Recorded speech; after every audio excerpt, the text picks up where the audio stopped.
Hi everyone. So today I am delighted to be joined by Peter and Rita, two very good friends of mine who have been in socionics for yonks, even longer than I have been. And I would just like to have a conversation with them about the suggestive function. Now, for those who don't know, the suggestive function is the fifth function of Model A. It is somewhat similar to the inferior function in your sort of conventional MBTI Jungian cognitive function stack, but it is characterized typically by a certain receptiveness, a desire for the input of others, and it's thought to be what our deepest need is that attracts us to our dual, our complementary opposite. But yes, without further ado, I'd like to introduce Rita and Peter. What are your what would you say are the most important things that people should know about the suggestive function? Hmm.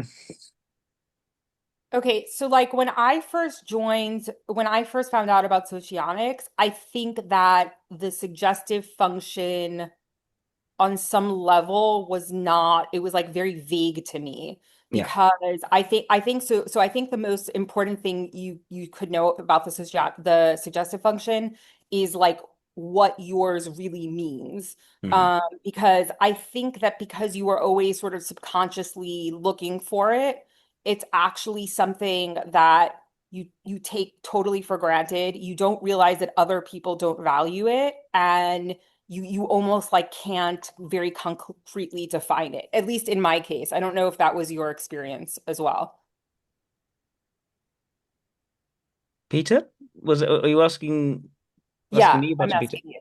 Yeah, yeah, no, I sorry, I wasn't sure. Yes, I wasn't sure. So the question is, what you?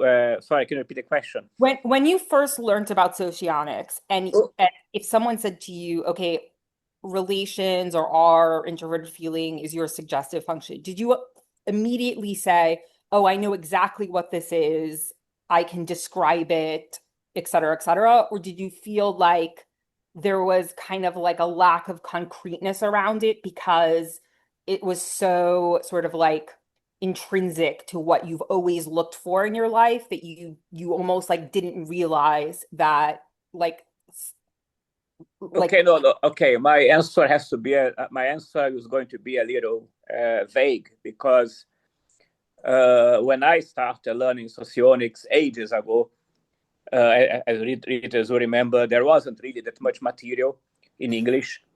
At the time, before AI, the translations of the Russian texts were very, very poor. So it was, and you had to discover it more or less on your own, bit by bit. mm, So I knew of Model A, and I knew, okay, there is something like a suggestive function, etc. Before I really, okay, I had a true understanding of what it was, right? So I learned and I discovered it gradually in a long process. And I have to say, I don't remember how exactly it felt, right? So I, I think that the problem, I think, but I can tell you this the problem with this function, because this acid function is a unconscious one, it is something that you unconsciously expect from others. In a way, it is obvious once you recognize it. But precisely because it's obvious, you fall into the trap of, oh, isn't everybody like that? yeah. Right? Which then, so so for me, it was a very gradual process until all of the functions started clicking together, right? So that's what I can say. Really, I cannot be more precise than this, I'm afraid. Jack, what about you? well, when I th thought about what you just asked us, I go back to my MBTI days and how what was presented to me before ever the suggestive function was the inferior function. And this was something which presented as something which is almost the opposite of me, the opposite of everything I thought I was about. Yet for some reason, when I was under a great deal of stress, I would supposedly be in the grip of it. And I always struggled to relate to that. It didn't help that for introverted sensation, which would be the suggestive function for me, in MBTI is presented in an incredibly uninspiring way, where it's about, okay, you just gotta it's about remembering very precise maps of doing everything on repeat again and again So and again and I see, again and like again and extremely again. rote. Yeah. Yeah. And any change is bad. Any anything which you look at, you look at, you compare with or contrast with what is in the past, and if it's too different to what's in the past, you don't like it. And Mm. I found that very uninspiring. And I thought, well, I'm never going to become like that. I don't see a situation where I might or would become like that. So now I actually think about, now I've grown a bit old and a bit more conservative, ironically. I may have actually lent a bit more into that, but I still don't think I'm in the grip of it.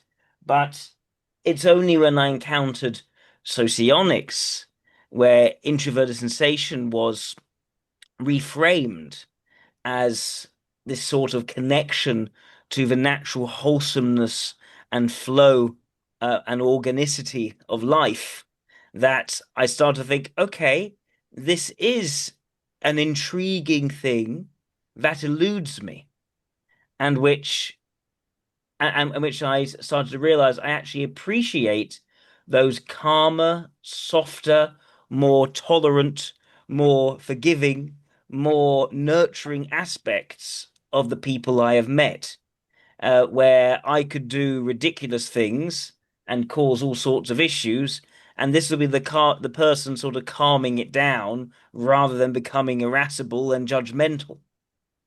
And so I was sold on that from engaging with what I was able to glean from socionics, as Peter says, in an environment where there weren't that many sources translated to English, where you had to do a lot more of your own critical thinking.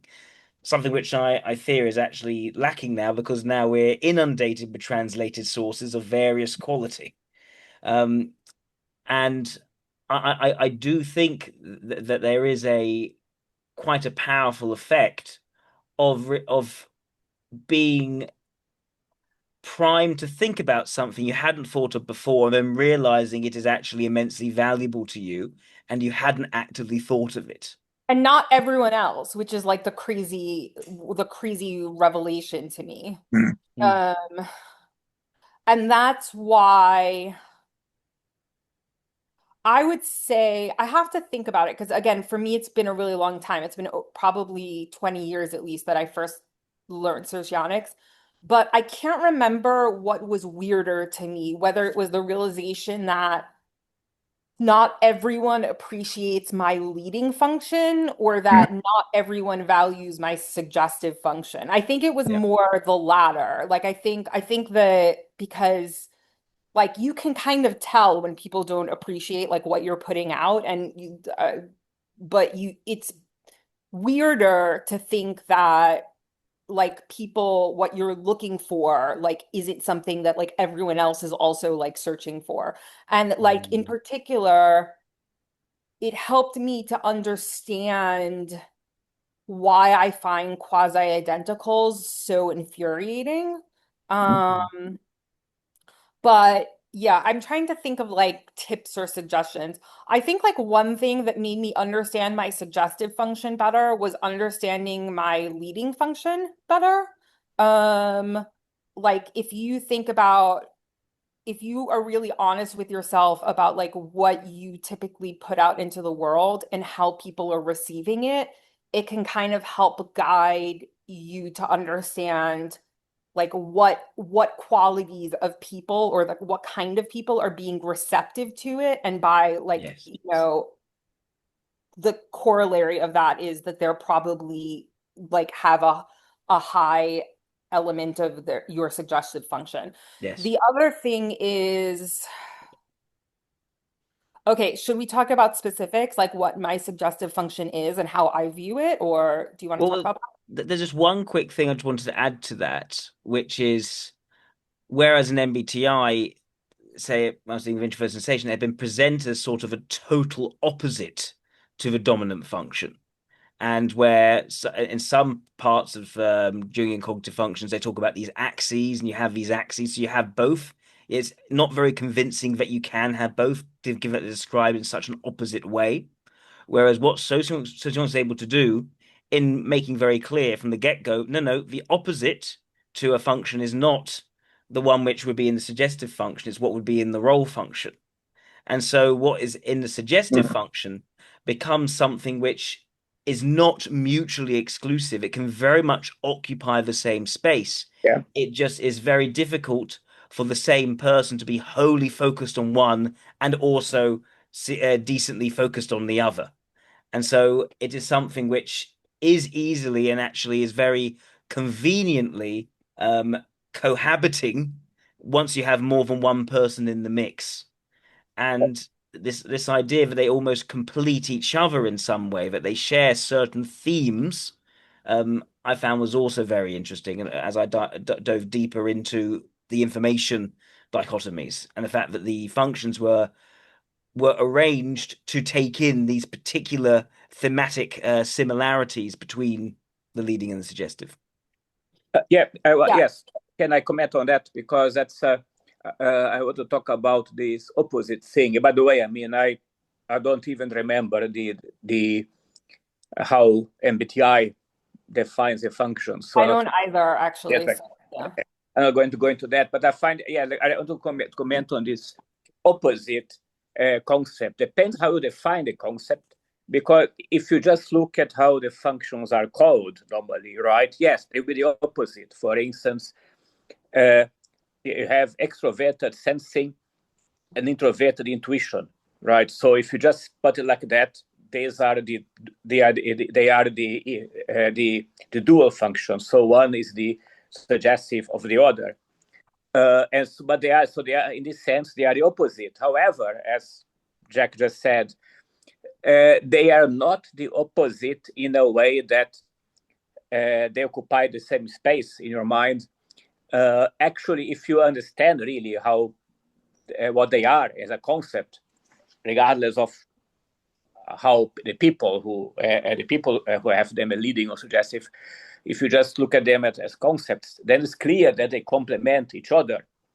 Now, and as Jack said, what occupy the same space is really the leading and the role, or if you want to complicate it, uh, the mobilizing and the demonstrative, right, Yes. etc. Yes. But the mobilize, the leading, for instance, yes, extroverted intuition. So that intuition has a role of extroverted sensing. They occupy the same space. So you can focus 50% on the one and 50% on the other. But if you focus more on the one, you are going to focus less on the other. You can so they always operate at the cost of each other. They are rivals, which is not the case of the leading and suggestive. They really are complementary, right? But and this can be understood even describing them as theoretical concepts rather than looking at how people who have them in these positions complement each other in duality, right? So that's what I wanted to. So depends. So it just depends on definition of the opposite, right? Opposite can be opposite in the sense that they complement each other, or opposite in the sense that they are you either you use the one or the other. In this case, they are rivals, or for the same space in our mind. I don't know how best to express it. And Yeah. go on, Rita. Oh, sorry. So yeah, I was just gonna say, like that said, before I clearly identified examples of my suggestive function in real life, like I would read socionic descriptions of my dual, and it would just like baffle me. Like I would just think like I have no idea why this person would like me. Like I like, and I kept trying to think of people like this person in my life, and I like couldn't. Or in hindsight, everyone that I thought was like what the dual description was describing was not my dual. And so, like, that explains exactly why I thought to myself, like, these people don't like me. Like, they just, like, I don't even understand, like, what value I would add to their life. But then once you identify it, it's actually like very easy. And Mm. it is like they say, where once you identify your dual, you can identify it like very easily subsequently, but prior to that, it's quite hard.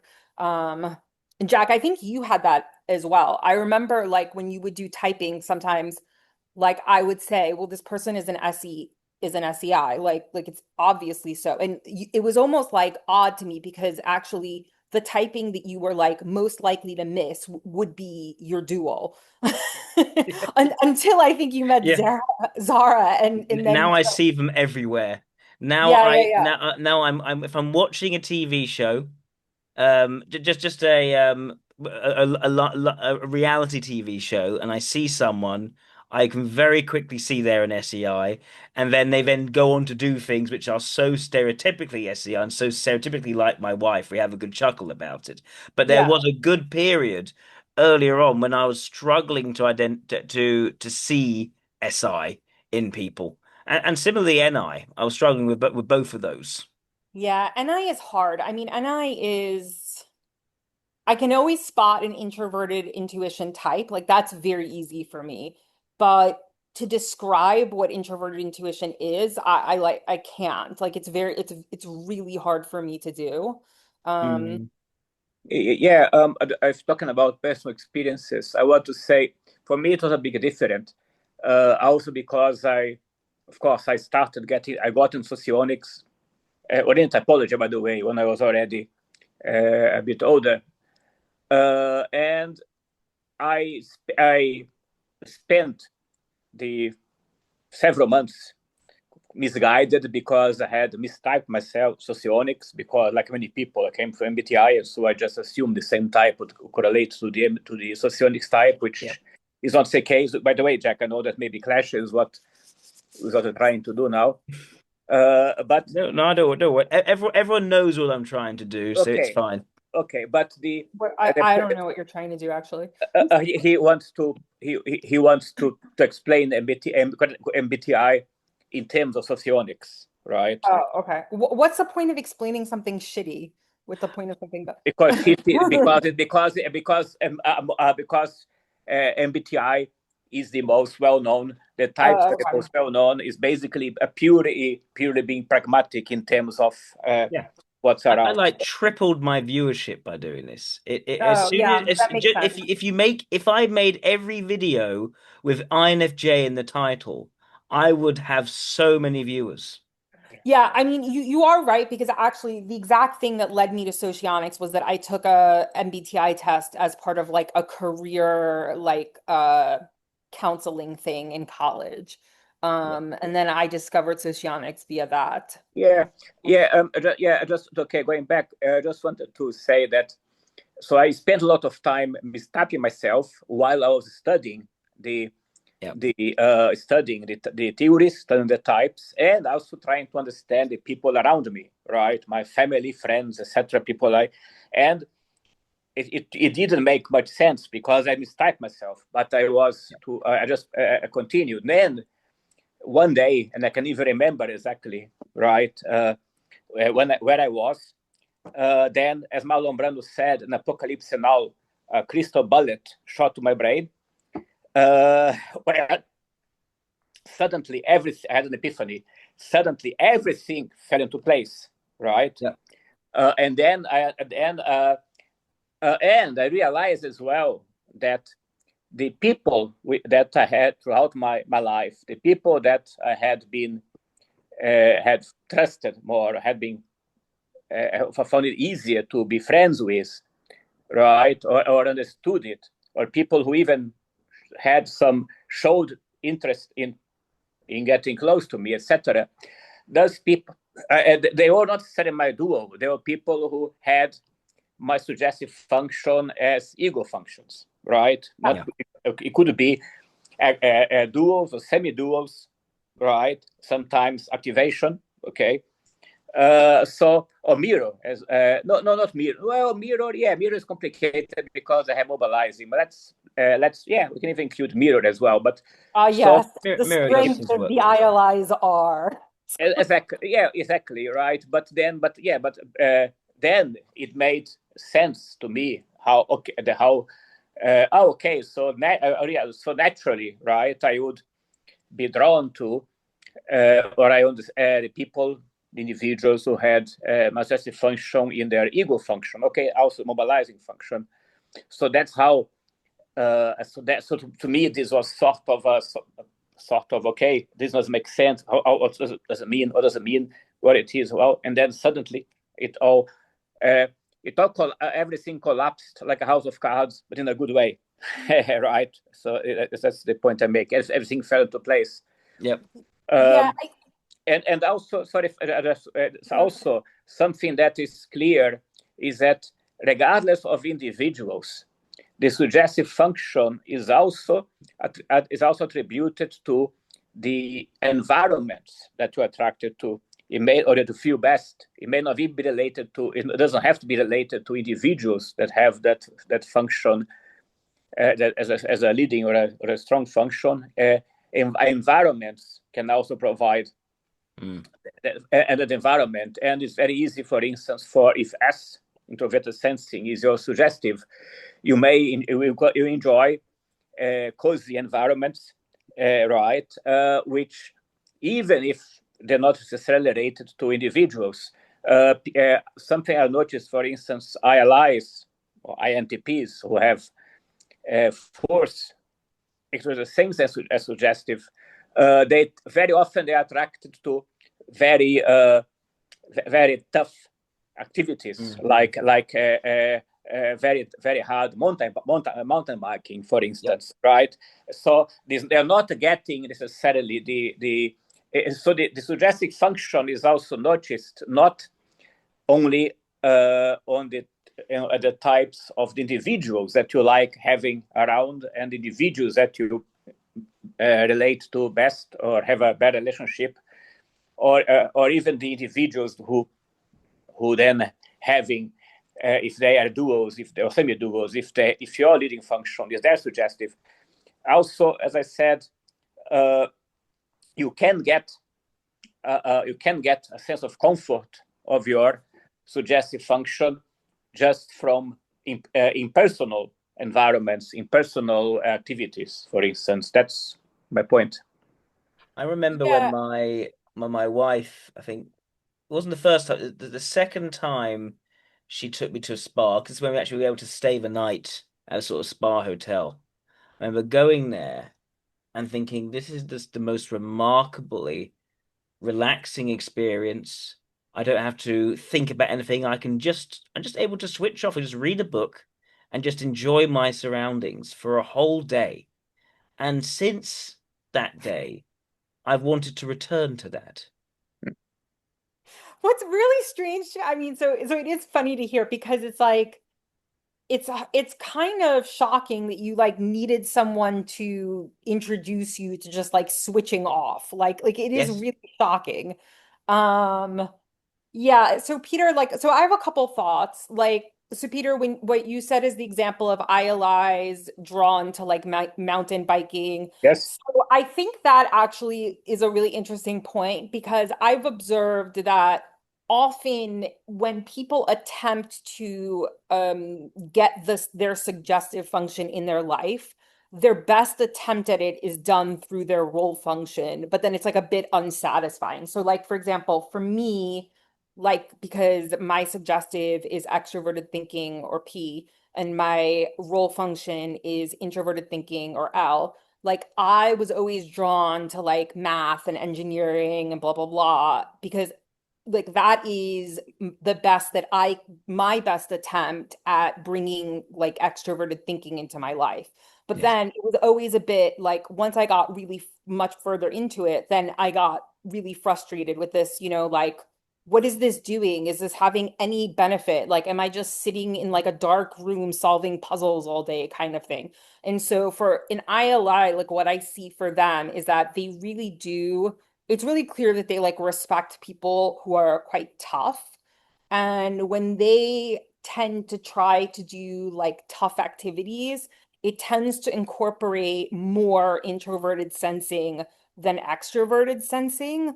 And then they can kind of like I don't know, but they do seem to like not be able to do it for like long periods because they don't Mm. get the value out of it that I think they're looking Yeah, for. no, it's a good point because mountain biking is a tough activity, but it's not but it's not, for instance, extroverted sensing in the sense Yeah. that in a competitive in sense that something like I don't know, like American football Yes. Yeah. or boxing or something like that is right. So it is really so there isn't this sense of domination or the or like the most pure form of extroverted sensing sport, which is probably sumo, but um, I mean, I quite like sumo, but in a sort of not too serious way. no, I know. I mean, it is in a sense it is the purest Yes. application of Yes. Yes, sensing. it is. And of course, and but no, the allies they go for things like I say mountain biking because I've known more than an ally who likes this kind of stuff. Oh Yeah. yeah, or scuba diving, right? This kind they like activities and solitary sports where they are physically active, but not necessarily or not particularly the real uh, uh, territorial or struggle extroverted sensing kind of stuff. So yeah, Yeah, because I think it gives for the mountain biking in particular, I don't want to get into this too long, but I yeah, think that is like if you asked me to characterize it as a sport for a particular type, I would say it's an LSI sport. Like LSIs, in my opinion, in my experience, like love mountain biking because it's like the perfect blend of like introverted sensing, which obviously they're quite strong in because they're demonstrative, and extroverted sensing because you have to like, it's like you can fall, you can really hurt yourself. You have to be like on your own, like doing these challenging things. And so it depends on like sort of like where you move the needle on that of how much Yeah. extroverted versus mm. introverted Yeah. sensing for the type. But yeah, in fact, it's to the point that on dating profiles, if a guy is posting mountain biking pictures, it's almost like it's almost like guaranteed to me that they are an LSI. Yeah, that's I interesting. should tell my sister that. That's very interesting. I mean, I didn't. Okay, yeah. Um, Yeah, I mean, actually, this is another discussion, right? But it opens the doors or it raises a question of to which extent the kind of things people choose to put in something like a dating photo profile, how much of it reflects the person's type. Of course, it will reflect a person's type, right? Obviously, right? Things that, but of course, probably in a more multi multi-layered way. But anyway, that's not the and of course, so I don't think what you see in a dating site profile would be into the suggestive function, right? I don't think that's what you see Yeah, in the picture. yeah. And actually, it's interesting because my experience with LSIs is that they often say it's kind of a funny example. They often say in their dating profile, no drama, not looking for any drama people or something like that. And it's actually again the almost second surest giveaway to an LSI.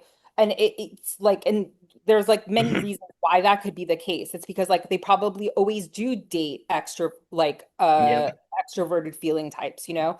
And like obviously to an LSI, they're not going to think that every E1 type is drama. They're just going to think like the ones they don't get along with are drama, Yeah. like blah blah Yeah, blah. So it's yeah. I mean, yeah, but you know, yeah. as a an R type, like when I first saw that, I it was weird for me because I just thought like, well, are they not attracted to their dual? Like, is this person not LSI? But of course they are. And actually, even, if you think about it really, saying something like no, this is a very LSI thing to do because it's Mhm. L combined with like force, right? Like an LSE would never put like a criteria on their actually LSEs I almost always like to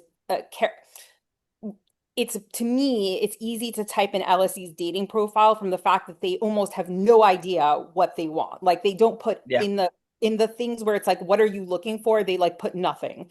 And in particular, Yeah. they would be unlikely to put an exclusionary criteria, right? Yes. Because that is like really like an L plus F thing, or Yep. Yep. I would I would just add to this. Um, where people have so certainly an LSI is more likely to set up an exclusionary criteria than an LSE on this point. But also I think where someone is likely to have had a bad experience that resonates with them in a negative way, I think that's also likely to occur in the suggestive function. I recall when I had a girlfriend at the time when certainly I think Peter and I were often meeting in London around the time I was at UCL, and I remember when she broke up with me, I wasn't so affected by the fact that she broke up with me. What triggered me, as it were, was when her hair color changed so soon after breaking up with me. She had red hair, lovely red hair. She then dyed it black, and that freaked me out because it's like she'd become a different person. Not because of how she was treating me differently, although she was a lot more austere suddenly, and rather than being sort of, warmer, but just the hair color was like, oh my goodness, who is this person? She has black hair now rather than red hair. And the aesthetic was what actually made me have surprisingly strong negative emotions. That makes perfect sense. Okay, I I find don't it relate very to this at all, but I can't relate it with at all. Actually, in this particular situation, I've never been in a situation that you described, but in a particular situation, uh, what I would see, what it would make me think, was, oh wow, she she feels the need to to to put a sort of a breach between the relationship there and there, between the relationship with me and the non-being relationship with me, because women often, they or girls, they have to do these things that when they want a change in their life for whatever reason, or want to make a break of for whatever reason, oh, I'm going to change my hair. Either they cut it short if it's long, or they paint it differently, etc. So I would say, oh, she really feels the need to signal to she feels the need to make her break, Yes. to make a Yep. clean break with our relationship. Uh, but the aesthetic point of view would not have this effect on me at all. Okay, I mean, I might say, oh, I preferred, as an example, oh, I preferred the red hair than the black hair. That was a stupid change, but it wouldn't freak me out in the sense that you describe. I would interpret it in a completely different way. Now, Yep. I would see, I interpreted it as a signal that our relationship had led to her feeling the need to actually, to me, it would indicate that it was a meaningful a change for her, which because it made her feel the need to do this. Yep. Right, but this, oh, this, what to describe, oh, I mean, she now looks differently, therefore she's a different person. That would not have any. I never even thought about that, to be honest with you. Yeah. And that's the thing. I think where people describe one being in the grip of their suggestive inferior function, I think it is where suddenly something bothers you and you can't quite give a voice to it very well. You don't quite understand why it is bothering you, yet it is bothering you, and it causes you to behave in ways which are different to how you might normally behave, because normally you're not thinking about this thing, certainly not actively. And Mm. I think this is what the suggestive function has the power to do, and to, I think, create very negative experiences. I also am very I have typically been quite fearful of having a haircut in a new hairdresser's. yeah. And I'm not typically a fearful person. I'm a very non-fearful, non-stressed person. But there's something about being subjected to a sort of physical, sensuous experience that is unfamiliar to me, where I have to submit myself to this. I feel that I could potentially be hurt in that situation. Can't Jack.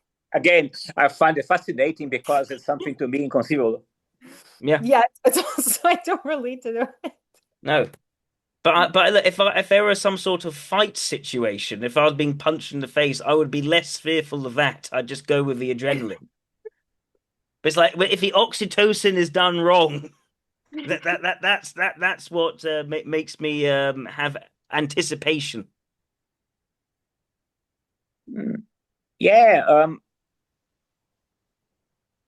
yeah. I mean, I don't know what. I mean, in my case, actually, function being R. I don't know what. I don't know if I have something. I think that. Okay, in my case, I guess it is the following, right? If I had contact with certain individuals, right, even socially, right, Yeah. certain individuals, and there was something off about it. I'm not talking about being rude or being or anything like that. If I felt, for instance, that there was a strong disconnect or a strong lack of understanding, or then in a way that okay, in a way that I would think okay, I don't even know, I have no idea what these people are about or what they were thinking of me or how they relate to me. I'm not sure to make of them either. Then my inclination, maybe is parallel to your barbershop uh, uh, example, would be just to, if I can, of course, to avoid just having anything to do with them, right? Because okay, so I being around them made me just and again, I'm talking about people being rude or being anything like that. No, it's not anything Mm. as clear as that. It's more about okay, I don't understand. I don't know how to act around these people or how to relate with them. I don't know what the problem is. Yeah. I don't have any particular need to try to find out either, right? So my inclination would be more to say, okay, uh, actually, no, I'd rather not have anything to do with them anymore. But if people would then ask me the black and white, okay, but have they done anything to offend you or to harm you no, they haven't done anything wrong, right? It's just that Mm. I'm not sure where. I'm not sure if I know now how to relate to them for whatever reason, right? And so maybe that, and of course, I think that yeah, because and obviously the reason is because subconsciously I expect people who are are ego for them to naturally relate to me in a way that I understand where I what's about and how a relationship whatever kind fits, right? Not one where I don't even know what it's about. I don't know if I mean, since I'm talking about my suggestive function, I'm not sure that I'm explaining myself clearly. Yeah, so I'll say so I have some interesting thoughts about things we can discuss. Like we can discuss how we see how we feel our leading function is received, how we feel our suggestive function like works, how examples in real life of other people's suggestive Yeah, function. But on that note, I just wanted to say, for me, it is hard because sometimes people associate P with like competence, right? And yeah, I don't think I'm incompetent. In fact, like I know I'm not. But I do sometimes have this like paranoia about my competence level. Yeah. But to be honest with you, I've known socionics for so long that I can't tell if that's because of socionics or I've always been that way. Like I know that I can do things, I know that I'm smart, etc. Yep. I think the way that I feel like anxiety around my suggestive function is when is like around, so I really hate researching things. So let me be clear about that. So if you like self-contain a problem and you're like, Rita, solve this problem, I feel very confident that I can do it. Like there's no problem with that. But if there's this like giant thing that I have to sort of break into like many steps to solve, Yeah. and if it involves me like looking up things and sourcing things and like cross-referencing, I get very like anxious. And I don't even know why I get anxious. It's kind of just, again, it's like because the suggestive is something that it's almost like silly. Like when someone, like for example, my mother is in EIE and sometimes she asks me L things and Yeah. I can tell she knows it. Like I can tell she knows. And she's very smart. And it's just like why can't you just say the L thing? Like, so to other people, it just seems like I don't understand why you just can't do this. It's like totally within your abilities. But, and like Jack with you, it's like, how are you not able to like realize that you can turn your brain off and like sit on a, beach towel for a while, but like you just don't for some reason. So like, yeah, so like I don't like having to research things. I don't like to have to like, cross-reference like I always get kind of anxiety where I'm like like if someone's doing something at work I'm like can you send me all the links associated with how you learned how to do that and they're like just look it up and I'm like no you send me all the links please Yep. and, and I Just think to contrast that, if you were to present me with a similar sort of task, I'd go in assuming I would be able to do it without too much trouble. Even yeah. if it turns out to be a more difficult task I'm actually capable of, I'll still entirely assume I'm perfectly capable of doing it. Yeah, but the weird thing is that once it becomes like an L task, I'm very, very good at it. So Sure. like once it's like, okay, you have just these 10 things, and with these 10 things, you have to go from X to Y. I'm like, oh, obviously I can do that, right? But when Yeah. it's like this sort of like giant, like break it up step by step, outsource information, Yep. the outsourcing information is really the worst part for me. And I think this has to do with P blocked with introverted sensing. I find it very difficult to um like the joke with me and my friends is that like I don't know when something is like right in front of me. Like I like because my F and my introverted sensing, like particularly my F obviously, is so weak that like just And like you extroverted sensing, yeah. yeah, it's just it makes the P part even Yeah. worse for me because Yeah. I feel Yeah, like but I mean, sorry, I mean, it's interesting because I and of course, it has to do with my job, and of course, I've written articles, I've written my thesis, right? A couple of Yeah. several theses, and that, of course, and in my job as well, right? A large part of what I do is precisely to research for information that I don't have, right? And find the links, for instance, myself, as you put it. And okay, now, of course, it's much easier. But in the old days, it involved literally going to a library and going through to real information, hard copies, etc., and spending hours and trying to find out what was there because you just couldn't just put do a Google search or an AI search and find it, right? So that was always I never had a problem with that. And I always knew that, okay, but in my case, it was the opposite. I always, okay, I may not know how to solve the problem because it may be too difficult or maybe beyond what I can do. But I always knew that, or at very least, I will have all the information necessary to solve it, Yeah. even if I, okay, yeah, when it got to the point, uh, I I couldn't. For instance, I wrote patents. If you write patents, you have to Yeah. know what the state of the art is because otherwise you're just going to do something that people know already. And then you have, of course, to be able to very thoroughly understand what the external knowledge is. Um, but the self-contained Mm. problems was using just L the Rita described, I don't know. I mean, because I think my inclination would be to try to find, maybe try to cheat, let's say, trying to find external information to do it, right? So Yeah. that's maybe yeah. what. So that is my paranoia. So actually, that's exactly what most makes me like anxious is that I, if you give me a like a P task like Mhm.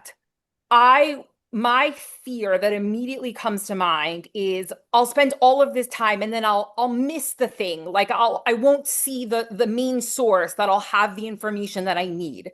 And so for some bizarre reason, that is like enough to provoke like anxiety Yeah. that like I can't even get started. Like Yeah, I I mean, just think I'll miss the critical source. Like how do you like I'll just look forever, and at the end of the day, like it'll be one of the links that I forgot to click on. right. I understand. It's interesting. It's interesting.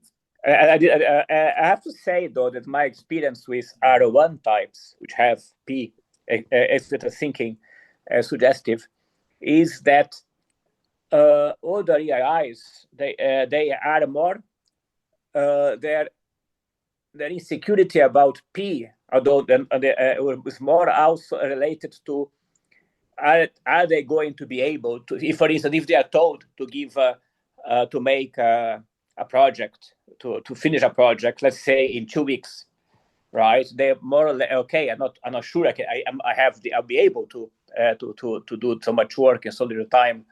While on ESI, they will just say, okay, I'll spend. I'm more likely to say, okay, I'm going to work day and night to do that, but I'm going to if anybody can do it in this space of time, I will do it.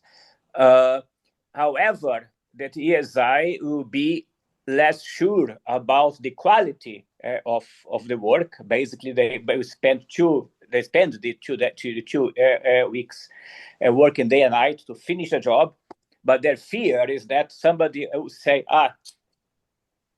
this is crap. Yeah, I have worked with ESIs, and this is exactly what they do to the point Mm. that it drives me nuts because Yeah. they will endlessly try to improve something that they're working on. And I will just think to myself, this is so past the point of like diminishing returns. I don't Yes. understand what they're improving it for. Yeah. Yeah. Whereas I don't think EIIs do that. I think EIIs, at least with me, I always feel like the insight or whatever is good.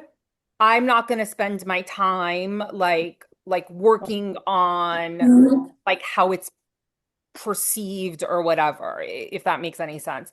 My problem is really because I think I have a strong introverted intuition, bad Yeah. extroverted sensing, is Exactly. that I find it hard to narrow, like to hone in so that I get it done on time. Like it can just become like I'm going deep, but like also because I guess because I'm blocked with extrovert intuition, Yeah. I'm going very, very deep, but in like 13 simultaneous directions. And then I'm Yes. just like, oh, I can't get it done. Yes. Mm, Yes. yeah. Typically, the EIIs, well, the introverted and intuitive types typically have a stamina problem when it comes to how much energy can I actually invest in this. And I know I'm going to go into, I know there's so much to cover. I can see the full scope of what needs to be covered. I just don't have the energy to match any of that, which then could create that anxiety. Whereas, yes, the ESI, they do have a certain amount of stamina to actually put into that sort of thing, but they lack the insight in knowing exactly how much of a scope there actually is. And so they, as you say, they end up on journeys of diminishing returns. Yeah. Yeah.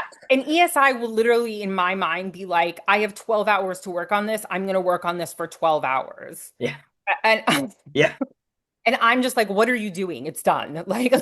Yeah. Yeah, But because then, they but lack then the I would have the problem where if I had 12 hours to work on something, I would need 23 hours to complete it because I would start from some high level thing that was unachievable and only realize it 13 hours in. Yes. Yes. yeah. And so I think the underlying similarity here is the struggle with internalizing one's own confidence in one's own competence, but that then manifests differently across then the adjacent intuition and sensation of these two types. Yeah, and when I'm done with something, I frequently really like what I do. In Yeah. fact, if someone says this isn't that good, I would say it's like it's your fault for not recognizing it.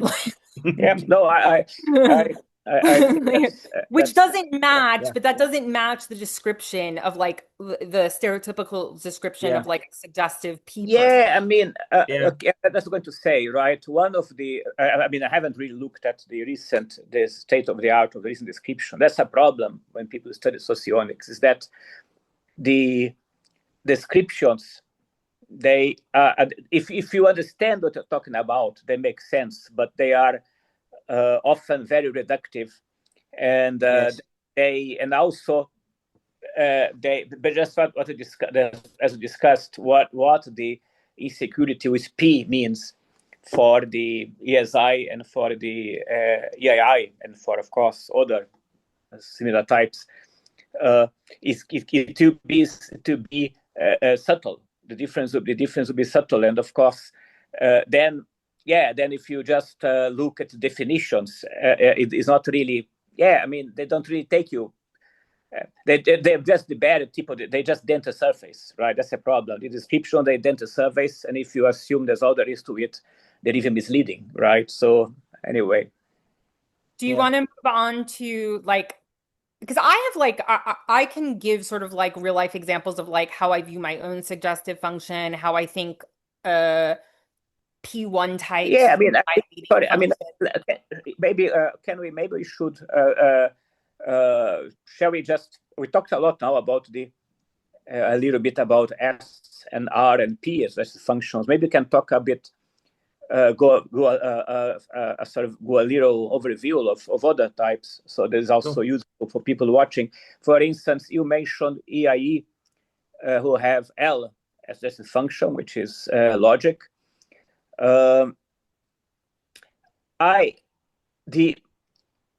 way that I see this, I mean, it's interesting. Okay, look, I want to say something as well about suggestive function, which we hadn't mentioned, we hadn't mentioned yet, which I think is very important. The suggestive function is something that you want it.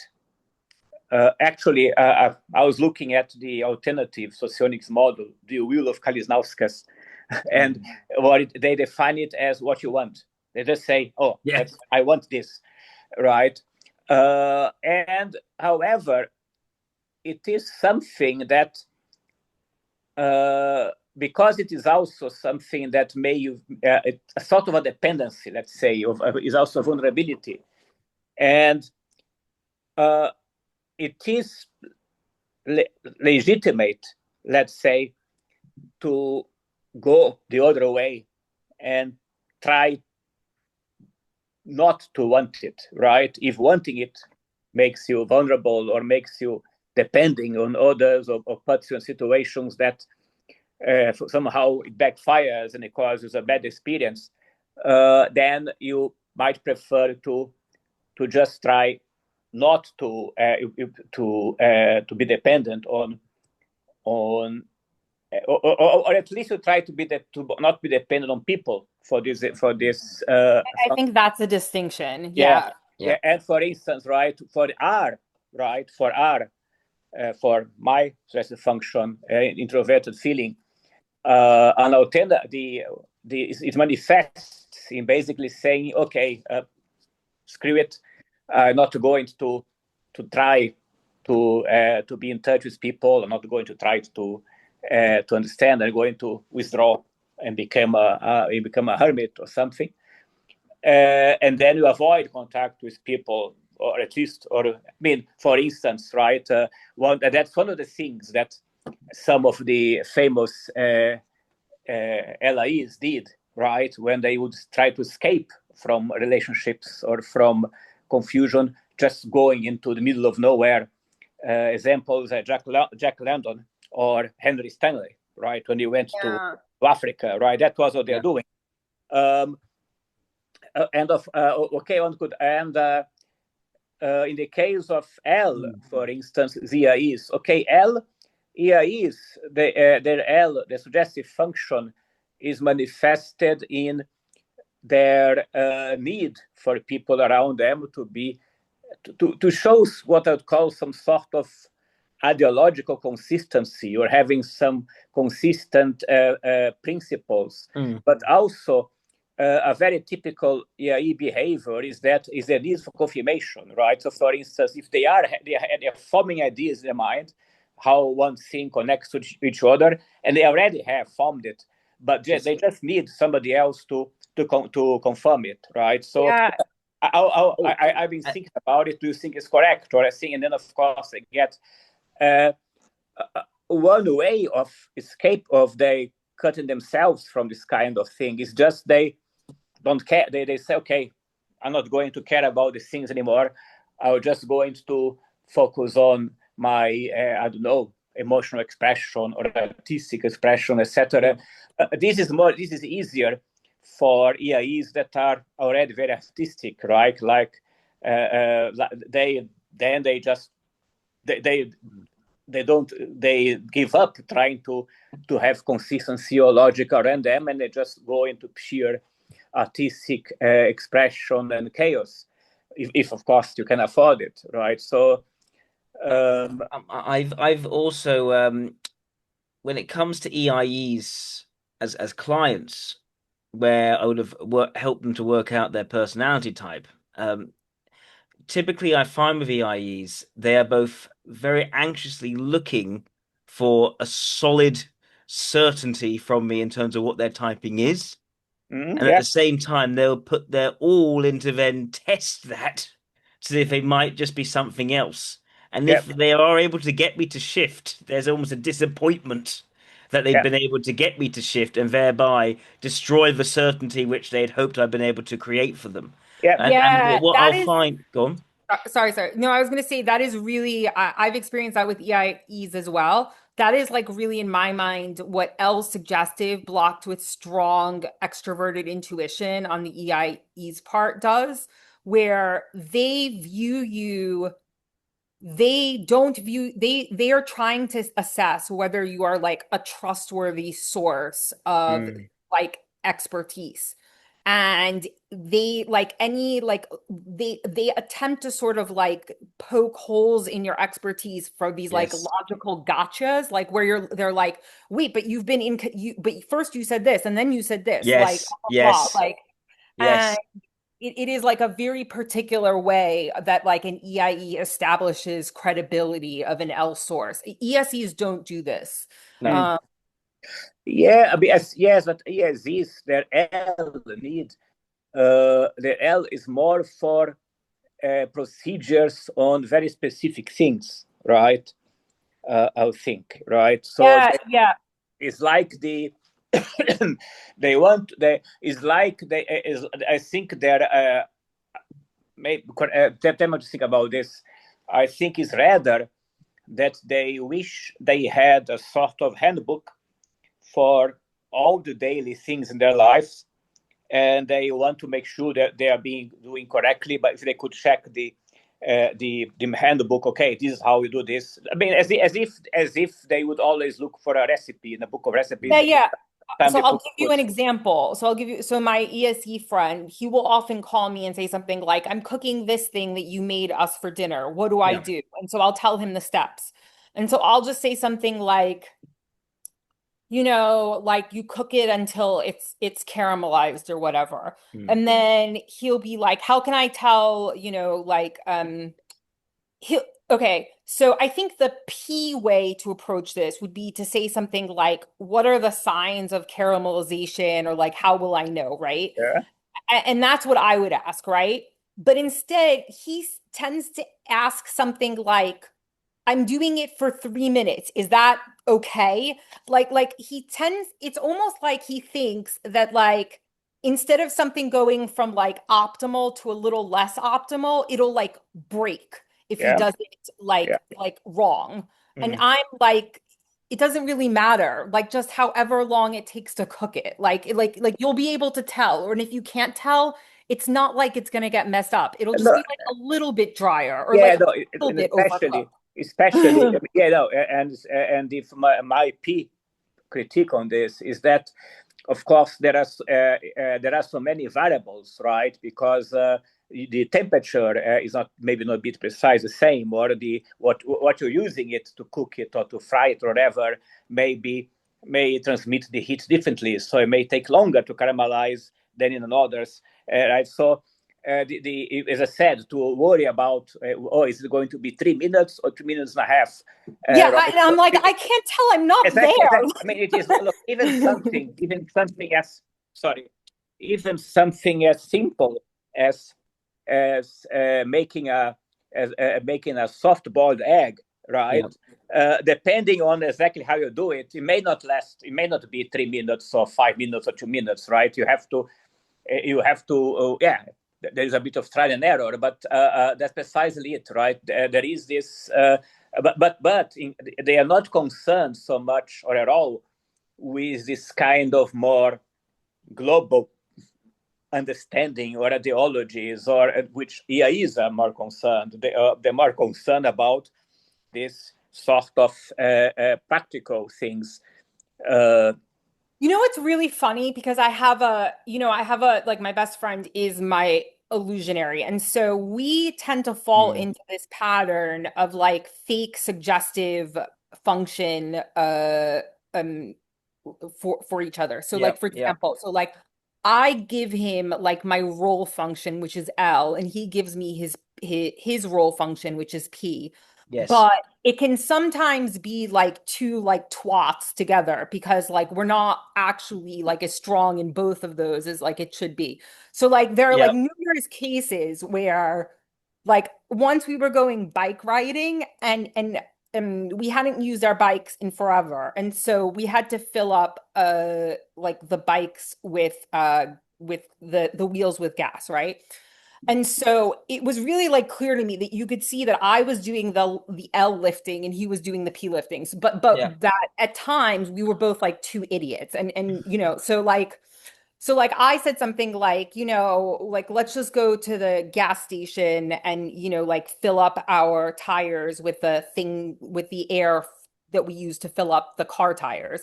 And he was like, "Do you think we can use that? Like, will it be the same thing as the air pump?" And I'm like, "It's air. What's the difference?" And like Well, the difference is that if you're careful, you may use too much and may blow up the tire. But Yeah, yeah. Well, I have an F problem as well. So, yeah, so, but then, like, he couldn't figure out how to get like the bolt off of the wheel. And yeah, I like looked at it and I said, like, this is moving like this is moving like this. Obviously, it has to go like this. And then I could figure it out.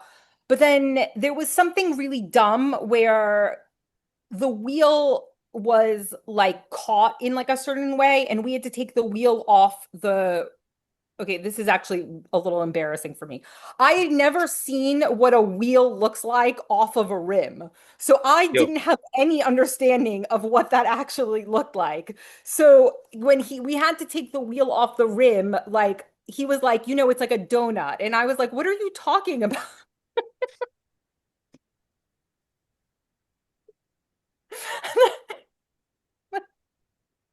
I don't know. It's like really hard to describe, but if you were there, you could understand. And so, sure. like, I basically had no like physical understanding of like the actual object that I was working with.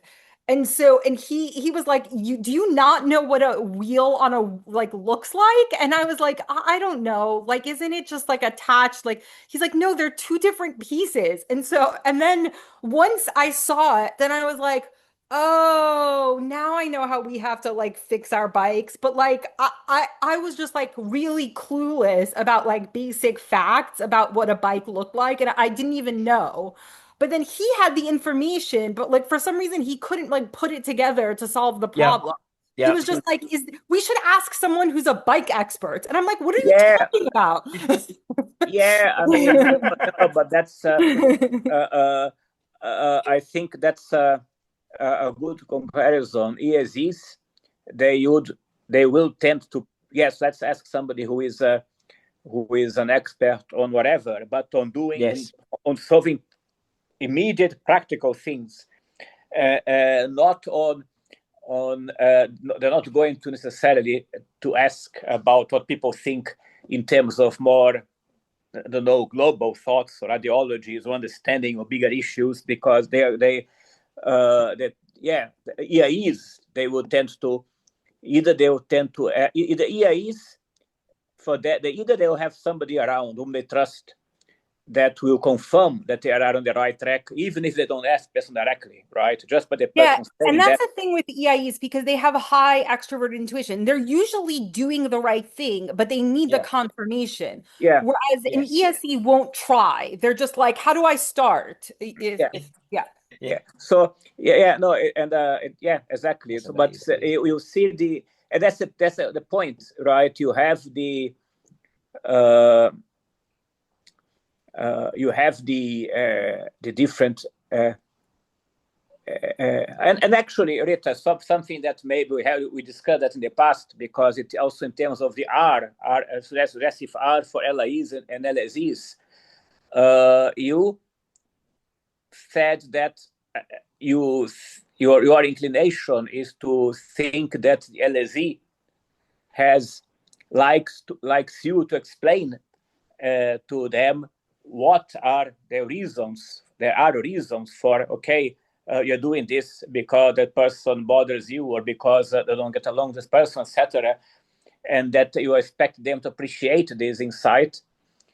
While I personally, I find that quite irritating, right? Because it's not a kind of R input that I expect. I mean, basically, I think LSs they are more needy in being told, okay, what is my R like, Mm. how I relate to other people, while that's not, in my case, I am more interested in being helped with, for instance, okay, who among the people that I deal with, whom can I trust? Yeah. Who can I trust? Who I have to be wary of? Mm. For instance, okay, is this person being nice to me just because they just want something from me, or do they really can I trust them? And that's where I would expect R. I don't need anybody to tell me what I feel about other people because I know. Is that more or less what you think? Yeah, I think also because for an LSE, it's hard to explain. I do think that they know what they think about other people. How can I explain this? I think LSEs are they're not perceptive of other people. Yep. I think that they are perceptive. Like if you ask them like is this person honest? Is this person this? They would say, is this person sociable? Is this Yeah. person egotistical? They would say. I think that what they I think that they have problems with are blocked with introverted intuition and extroverted intuition in the sense of like, what is this person capable of? Like, what will they do if I do this? Like, what and also like in a more existential like the Yes. introverted intuition is what gives an existential understanding of the Yeah, person, Yeah. if that makes yeah, sense. So yeah, It's identity versus habits and behaviors. The LSE can pretty much read whether someone's behaviors have utility to their needs or not, and where they should probably avoid that person or be aware of that person because their behaviors are clearly not appropriate in that situation. But when it comes to a sense of who am I under this, that is where becomes something which they much rather outsource to someone else and need support in that area. What I do find interesting, though, is that we were just talking about um, sort of almost a more fragmented understanding of how an LII helps an ESE and a more sort of global way in which an LSI helps an EIE. Yet we seem to have almost shifted that around for the EII and the ESI helping their respective duels. wait, describe that. How do you mean Well, shift? okay. So we were talking before about how an EIE needs almost a sense of global certainty yeah. provided by an LSI, whereas an ESC is more about for the insights to help them almost with their practical matters Yeah, and the because they're expertise. introverted sensing dominant. Yes, Yeah, yes. And ego. in the Oh same yeah, sort of way, however, the LIE wants the ESI's almost expertise into particular people and whether I can trust them or not, not a sense of globalized who am I under all the surface and now my Yeah, that's intention's right. fundamentally good. And so it's interesting to me that it's actually the LSE and the EIE looking for some sort of fundamental support. Whereas of course, it coded in terms of introverted ethics and introverted logic, whereas the ESC and the LIE are actually looking for more functional support. um, I'm thinking, maybe it's just maybe it's just the examples that we picked because I yeah, do think that an LII can also look more globally. Sorry, an ESE can Yeah. also look for more global confirmation from an LII, but it comes in the form usually of like political beliefs or something like that. And like what I interact with in my day to day is more like the introverted sensing like demands. Um, I'm thinking. Uh, One way that EIEs look for sort of like local L is with their health because they like don't know how to take care of themselves. So they Yeah. will then ask like the LSI something like, I'm taking like a magnesium supplement. Like, what do you think about that? Or Yes. like that kind of a thing. So I think that there's both aspects in all types, but it's Yes. just a matter of like which, because of the function of the type that's doing the seeking and the Yes. strong functions of the type that's giving the information, like how it plays out. Um, Yeah. yeah, no, yeah, yeah. Um, I think, for instance, right. Let's move on to other suggestive functions because if I suggest, let's take a look at E. It's a feeling. You have the Whoa. LSI and the LII. I think they're very easy to describe. The LII Yes. wants, yeah, I mean, literally, I think literally wants from the ESE essentially pleasant emotions, right? Once Mm. the ESE wants the LII, sorry, the LII wants the ESE to help him or her feel happy and comfortable, right? It's very straightforward, right? Wants positive emotions. Um, Only positive though. That's really like critical. yeah.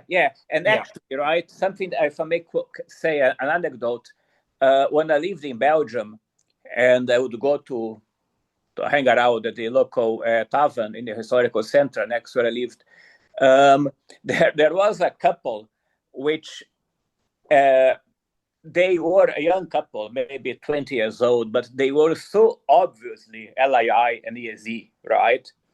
And it was really the LII guy with the really right, very nerdy with glasses, etc., and helping the ESE girl, obviously helping her with something in their laptop, etc., fixing it, and she coming and bringing him food, etc., and making him comfortable, and all the smiling, etc., suggesting, "Oh my God, you're so great for doing this." I mean, it Yeah. was almost stereotypical, right? But it was obvious. While with the EIE and the LSI doesn't expect positive emotions all the time. They expect intensity of emotions, which can even be the sort of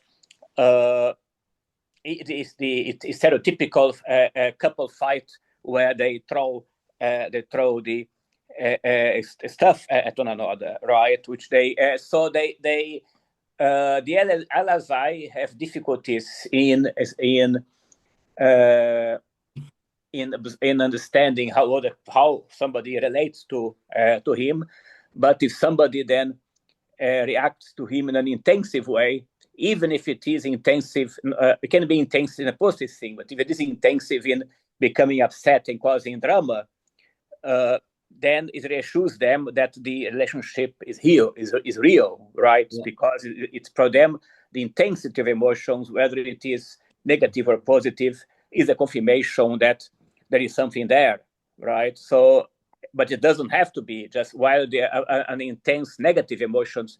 Actually, there is a recent movie about this called The Hope Gap, right?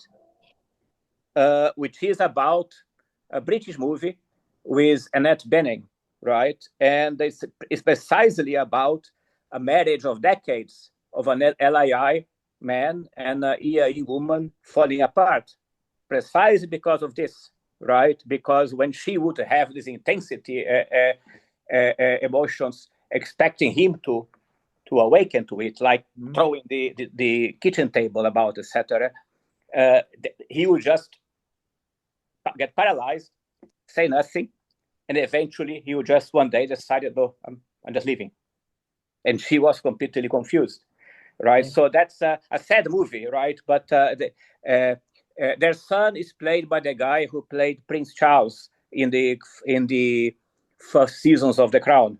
I forgot his name. Okay. Interesting. Yeah, the young Prince Charles, not the older one. Yeah. Yeah. I mean, it's a sad movie, but it's interesting because they did describe a situation uh, which makes perfect sense, right? So you see what I mean? Yeah, my experience also with so it's really funny because both of LII and LSI, my experience with them is that they get happy when there's like um when there's um like signs that they've been like socially accepted or they're being Mhm. socially rewarded Oh in yeah. Yes. a way that like always surprises me because as like I guess as an ignoring type that I'm like why would anyone care about that? So Hmm. like for example like the LSI that I dated once he was doing some like online course and he like apparently like made some joke and so then when I saw him like 3 days later, he said like, "Oh, I made this joke and like 10 people liked it and 3 people gave it a heart and 4 people Yeah. like gave it a smiley face." And I was like, "What the fuck do you care about that?" Like I don't even like look at when people do that. But it was shocking to Yeah. me that like, this Yeah. person like actually put so much value in this like thing that was like that it was that affirming for him. Like it Yes. Yeah. like and And, I and was I kind think of like, emojis are designed to give that kind of affirmation because it's literally exactly. I can count the amount of affirmation I have Yeah, received on this exactly. particular thing, and I can categorize that emotion very clearly. It is either a love, or it's a like, or it's a sad face. So I know exactly what emotion it is. It's so it's an FE that's perfect for an LII's consumption. Um, Yeah. what one thing I would also add, not for the LSI, but for the LII, is where when things are a bit more out of balance, I've seen more cases of avoidant personality disorder, where there's almost a fear of social rejection and a desire to remove oneself from social environments, not because of a dislike for social belonging, but almost a need for social belonging, but an overpowering fear that when they enter into social environment, there won't be acceptance, there Yeah, won't that makes be sense. inclusion, there'll be rejection and severe rejection, harsh rejection. Yeah, if you compare like an LSI, like let's say like Bobby Fischer to an LII like Alan Turing Mm, or some other like LII that went mad, like what's his name? Like Tesla or like whatever. Um they are quite different. Like Bobby Fischer was almost like hostile in his rejection of like the current like society yes. and um I think they are fearful of rejection deep down, LSIs, but Yeah. they don't show that vulnerability. It comes across like Yeah. they lead with the offensive um attack. But the other thing interesting that I've observed, like one of my LII friends, like super smart, but he's the activity. So it's sometimes funny because the sort of mindless activities that people do can sort of give an inclination as to their suggestive function. So example, like I really like documentaries because I'm Yeah. like, oh, someone's just, giving me information, right? But the LII, despite being, like very smart, very intellectual, his like favorite kind of TV show to watch are like these like very dumb high school soap operas. Mm. Um, because I think he feels like like he can like he was never like popular in high school and he can like live vicariously through this Yeah. like Yeah. Yeah. popularity experience. Like it's so weird to me because it like seems so stunted. But like yeah, he like loves them. Interesting. Very Not to interesting. Teletubbies, I hope. What? Not to Teletubbies, I hope. No, no. Like something like 90210 or like that kind of a thing. Like Yes.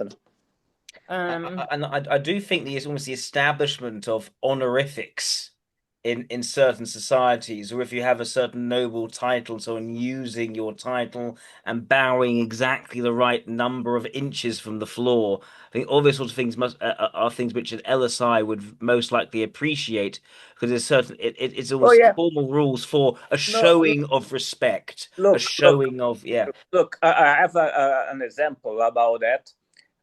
You, I don't know if you remember or if you know who Enver Hoxha was. So who was that again? Enver Hoxha. It rings a bell, but I've He forgotten. was for Yeah, decades the communist dictator of Albania, right. right? Yes. LSI. I mean, if you look at him, you see it's not Yeah, LSI, right?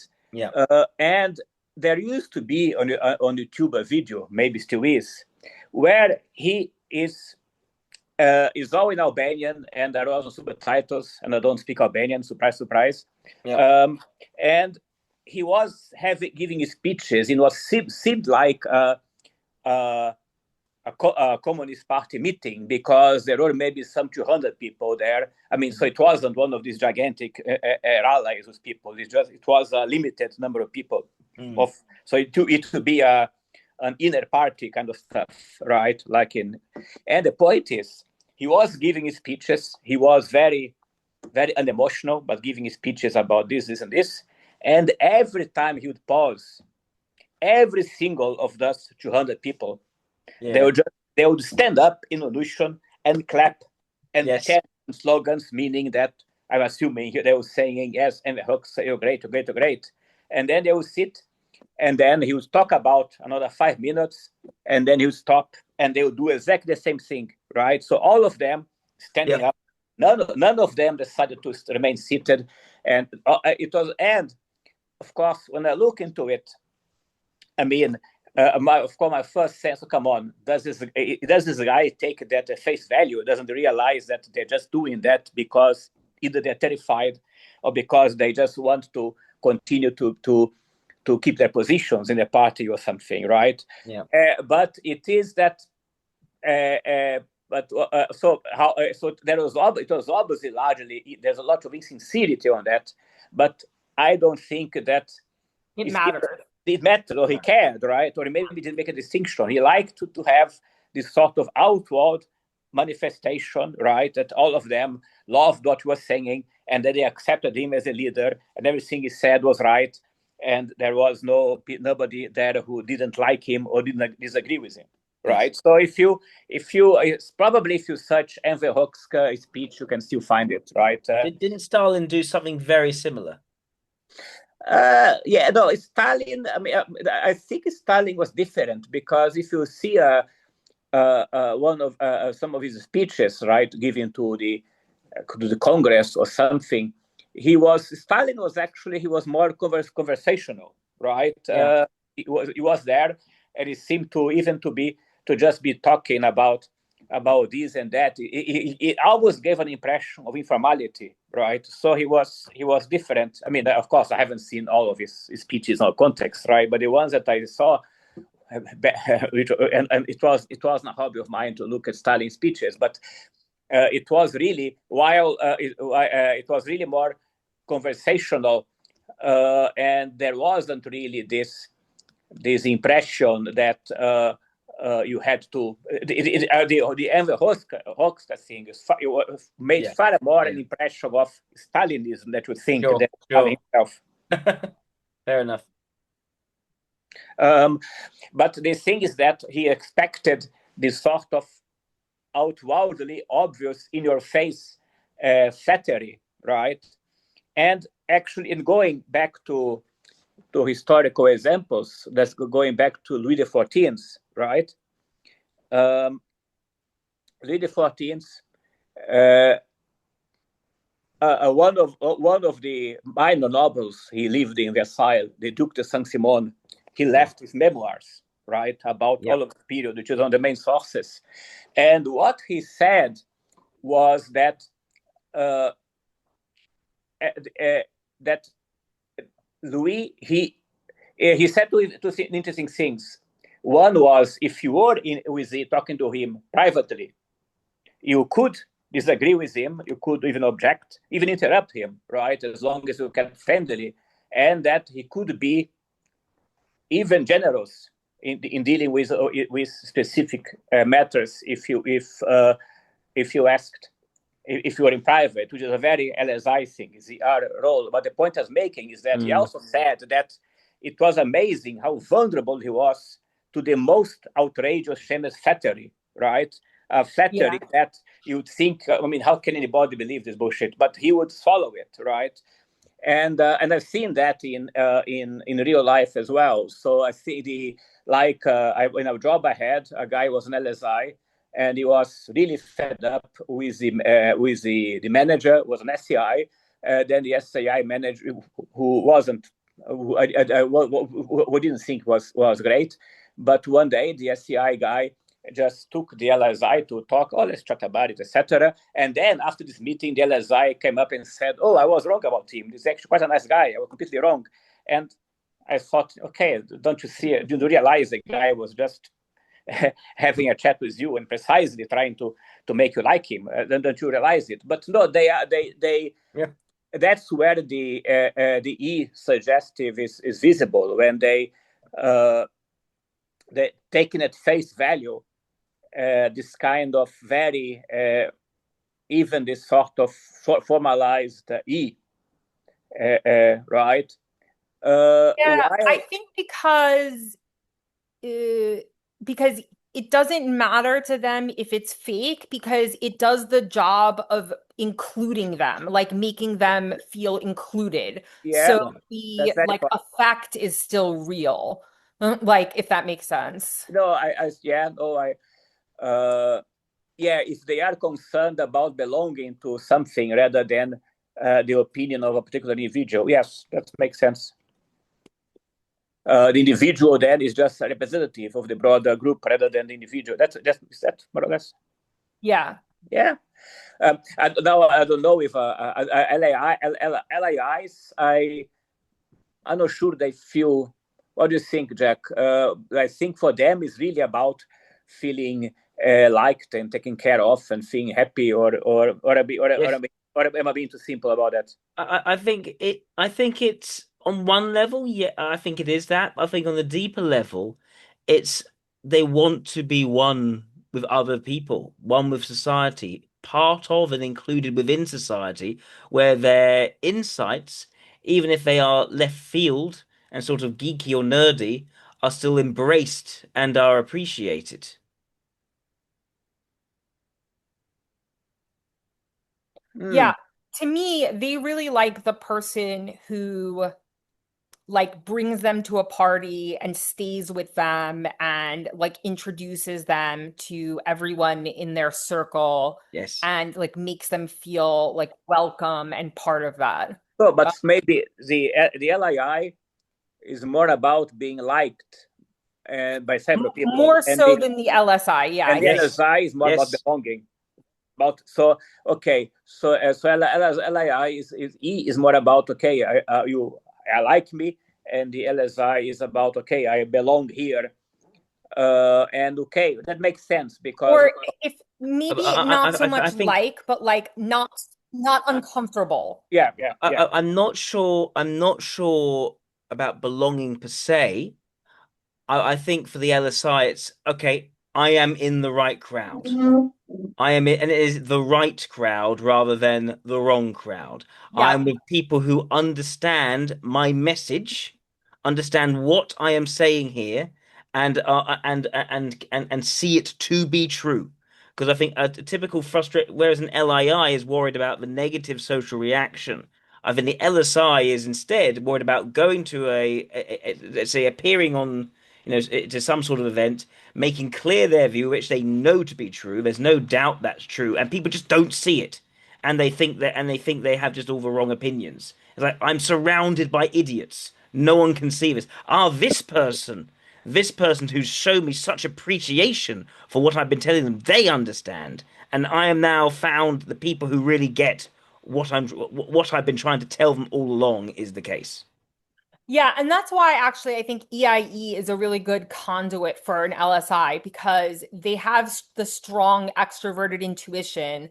So they can kind of like, find a way to make anything appealing to anyone, you know? Yeah. And so where it's not the same for the ESE I think that for the LII, it's mainly making them not feel uncomfortable like in themselves when they're in a group setting, I Yes. think.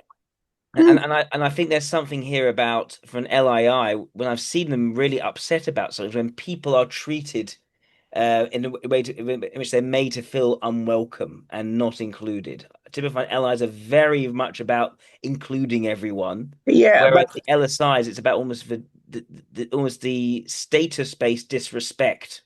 no, but sorry, Yeah, yeah, yeah. but could you? I would think that LIIs that's what they like, but as it was typical from suggestive functions, right? I'm not sure that I don't think they're good at doing that for other people. No, no, no. It's what they're demanding and ex well, not say demand. They're Yeah, yeah. expecting from their environment, and it's not Yeah, been done, which is why they get upset. yeah. I mean, if can I give you an example about this because remind me of the example, and of Yeah. course I'm relying on the memoirs of somebody else, right? But in his memoirs, Jacques Chirac, the former Mm. president of France, Yeah. he was an SE, and when he was the prime minister of Giscard d'Estaing, who was an LII, Yep. he says that.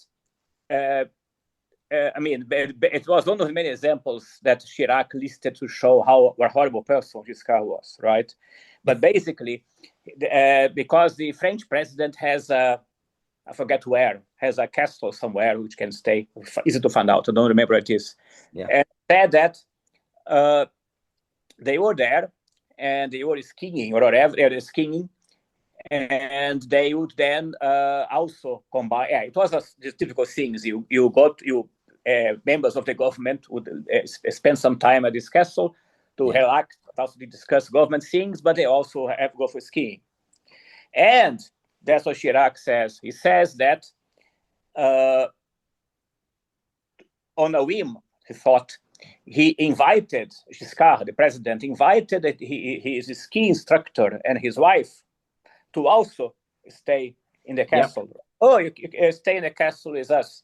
However, so Chirac says, once they were there, he says they were there completely out of place because everybody else was a powerful person and they were doing them things, and nobody was actually talking to them. And Giscard, who was a guy, the president, who was a guy who had invited them, also seemed to forget they were there, right? And Yep. Chirac Yep. said he was the one who felt the need to talk to them and make it less uncomfortable, make it as awkward for them, right? Yes.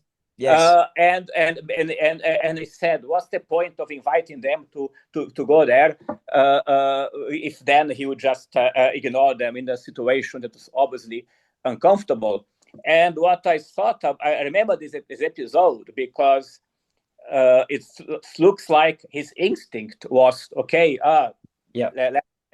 I'm not going to leave this couple feeling out of place. So we've been they are teaching me ski the whole day. So I'm going to also to ask them to spend a couple of nights in my castle, etc. But once they were Yep. there, he didn't follow through, right? Yeah. So Yes. Yes. right. So he had the instinct of doing that, but in implementing it, he wasn't really good Yes. at it. Yes. Because that then drew upon a tactical social ability which he largely lacked. So he was unable to deliver on it. But in terms of a philosophical, strategic, yes, Yeah, he delivered on it, which is yeah, why because there's the obviously disconnect.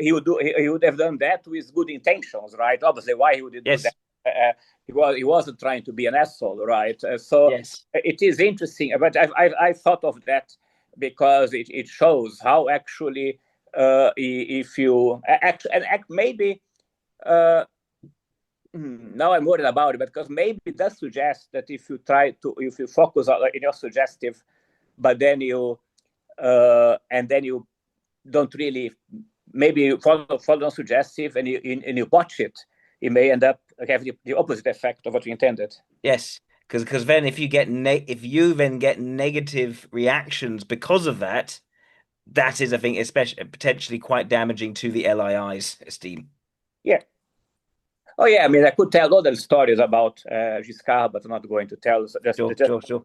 it's just the most obvious example I remembered, right? Oh, something else as well, right? About LIIs. Again, something a historical thing.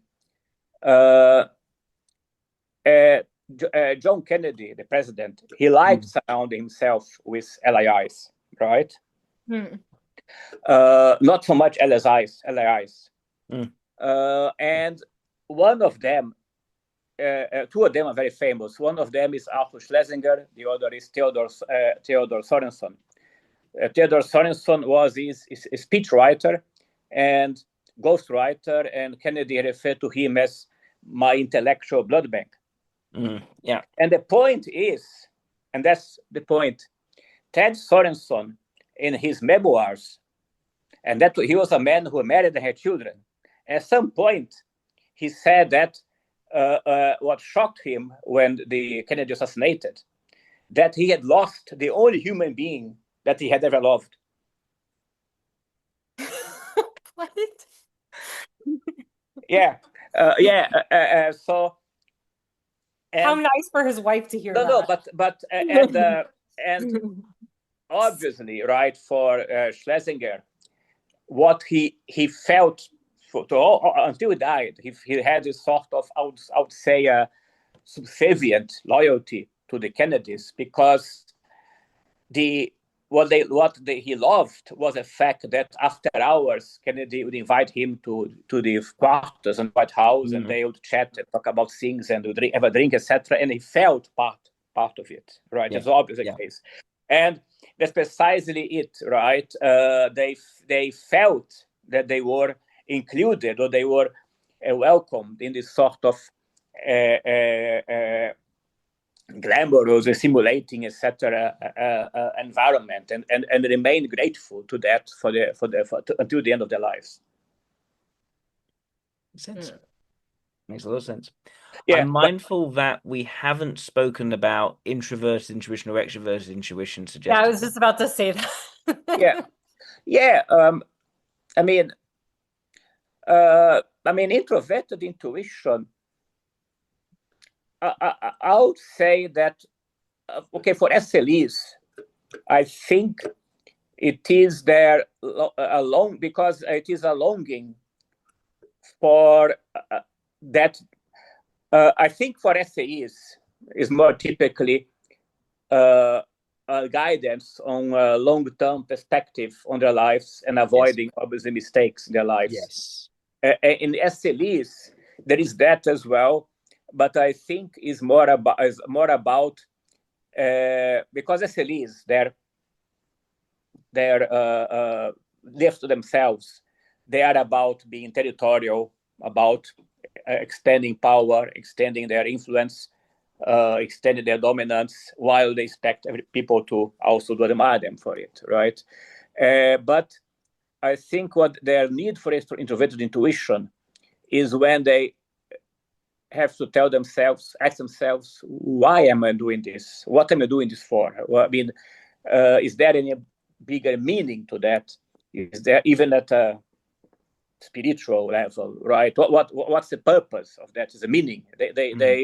They're not very good in giving themselves some sort of higher meaning apart from the day-to-day surviving and increasing their influence, increasing their authority. They want to have a source of higher meaning, which is actually why sometimes, very often, you see the case that SLEs they have one side which they are sort of very ruthless, right, in their careers or in their whatever else they're doing, but then they have a side where they're trying to do something. For instance, a typical case in the UK, Alistair Campbell, right? Yes. But he is, however, involved into things like helping disabled children or people or something of the sort, right? Yeah. And not about being good or being bad. Is the kind of stuff that I think he does okay, but I feel like I need to do something which is bigger. In the case of Marlon Brando, he was always looking for something of which was more important, right? Which for a long time he was involved in the plight of Native Americans in the US, until at some point he just gave up and simply stopped talking about it, right? But for a while he was very much doing this. Um, and of course, for an SLE, the best companion would be an AI who would have a concern in some sort of genuine concern in this sort of higher meaning that they agree with, and then the SLE gives the AI this sort of concrete accomplishment on action and accomplishment which they are not very good at, and the AI gives points the way into the higher meaning, right? So Yes, and I think there's something there about the difference between the brute and the hero is the want of a cause. Oh, that's a good yeah. description. Yeah. Mm-hmm. Yeah, a cause. Yeah, that's a good point. I say meaning cause. Yeah, a cause is a good way of putting it. Yeah, exactly. I mean, it's not difficult to think of examples of this. And I think for the SAE, I mean, it's not so much of a cause, right? No, no. It's just to make sure that Tell them he's how to not. be wary of their own actions. Yeah, Yes, yes. I think that's pretty much it, right? Or yes.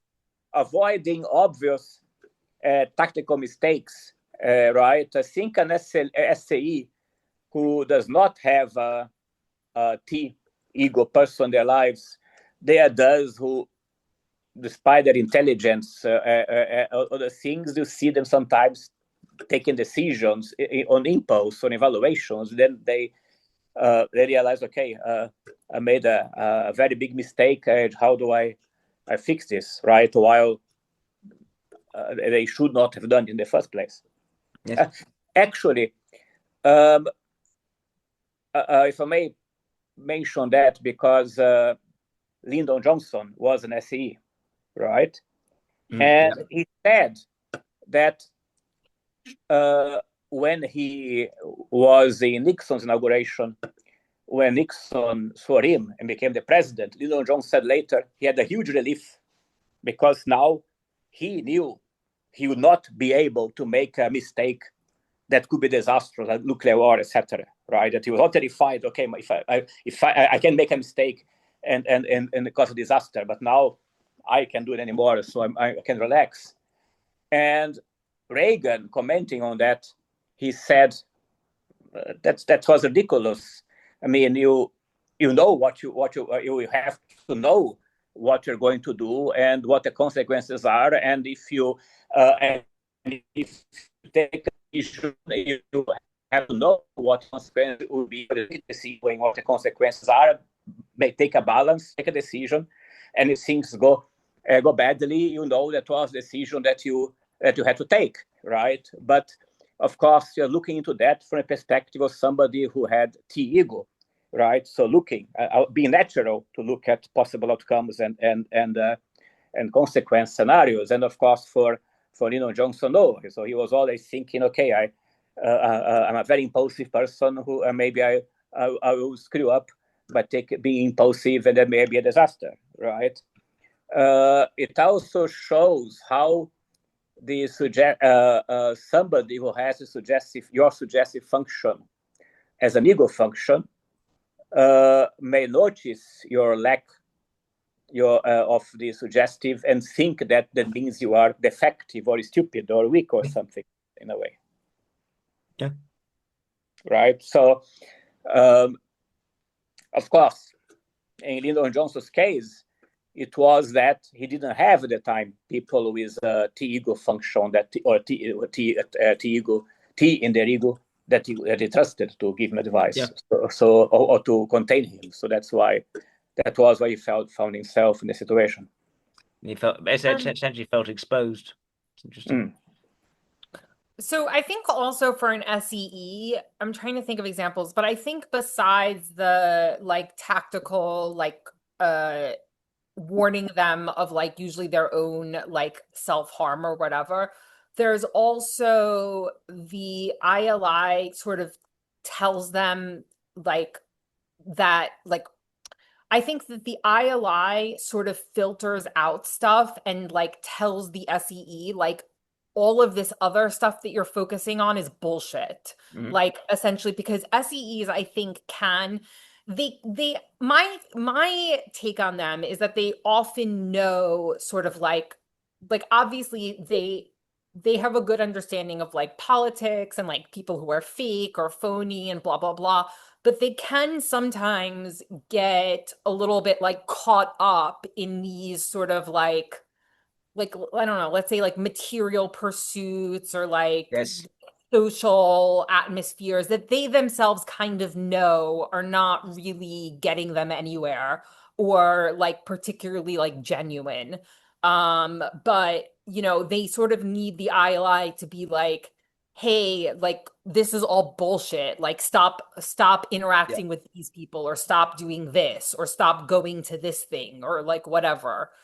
So it's not, and it is like an aspect of like self-harming, but it is not quite the same as like the like all Yeah. on reckless kind of thing that you think of necessarily. Yeah, agreed. I'd say that SEEs and also in a very different way, ILEs are sort of scattershot proposers of different initiatives, different ideas, and then the SEIs and the ILIs serve as sort of doubtful winnowers of those different propositions down to a manageable number that are actually, on the one hand, not going to upset and make people uncomfortable, or on the other hand, lead to disastrous outcomes.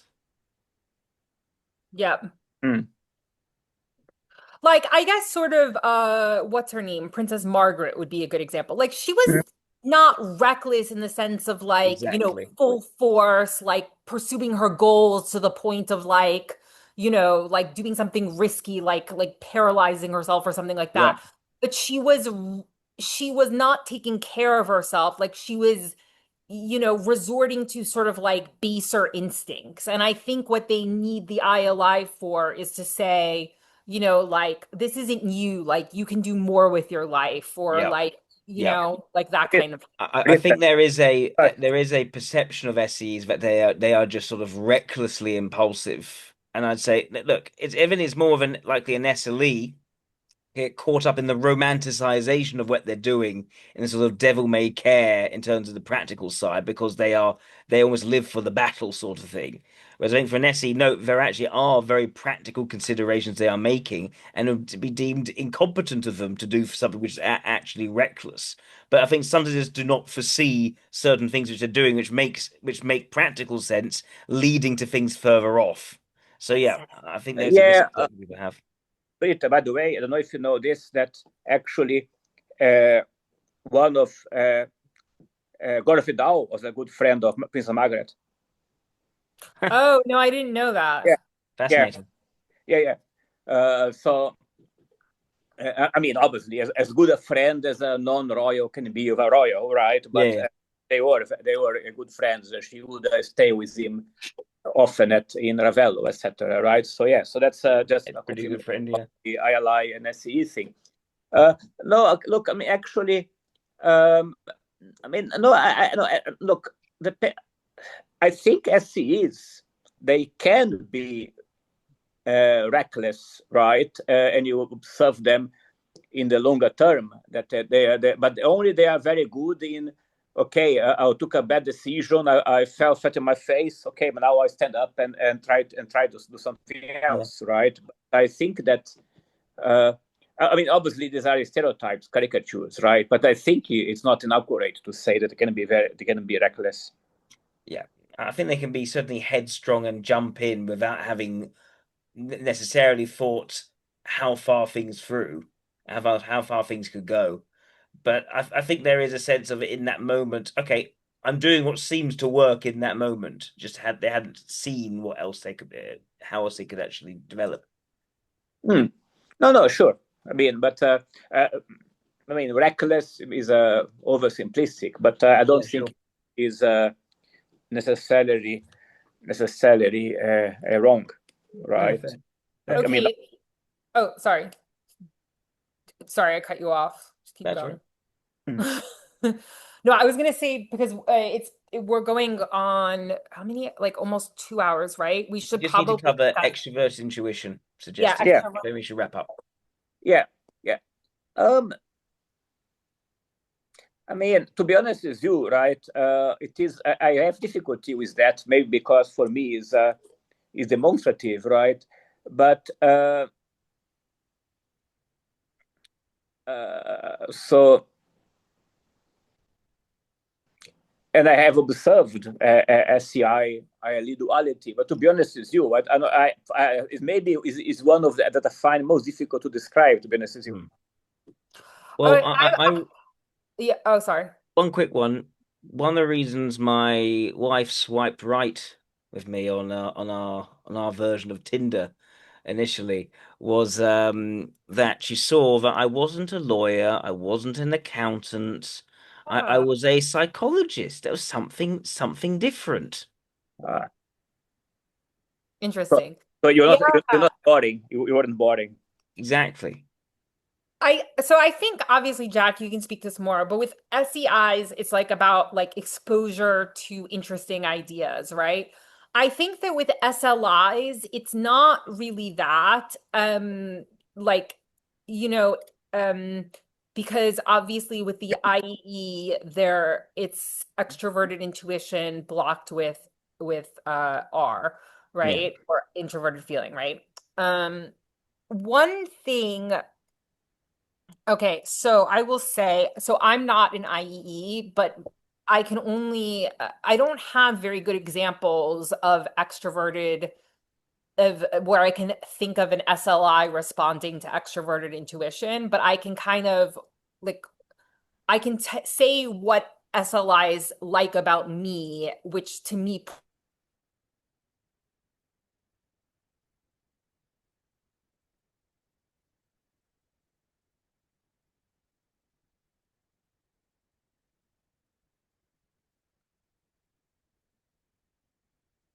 That's all person. serious because the R makes me more serious, right? And they don't want someone who's R leading. But they will say, but you're always really fun. The one thing I like about you is that you're always really fun.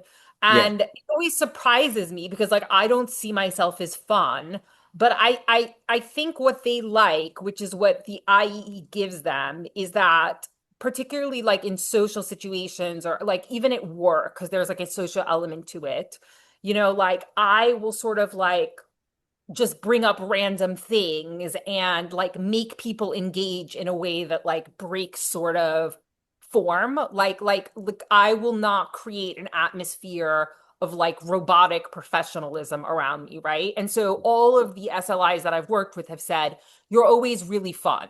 Yeah, no, I think that if for the SCI is about uh, different ideas, maybe for the SLI is just finding new ways of enjoying life. I mean, they have enough ideas of their own, right? It's just Yeah. about new ways. Um, and Interesting because something that is very SCI and ILE that I have seen at work, which personally I deeply dislike, is that they love brainstorming sessions, right? But brainstorming sessions where it is clearly that they're already talking about ideas which are never going to go anywhere. But if I try to say, and ILI being the critic would say, no, why discussing this? It's obvious that this can go nowhere because the basic premises are flawed. But of course, they don't like it. They see you as a killjoy because they want to. I mean, the brainstorm ideas that SCIs and ILIs like does that, in my experience, Mm. almost never lead to any concrete idea that can be put into practice. Yeah. Right? Even in work environments, which I have observed. This is not what SLIs and IEs like. They also don't like this very much.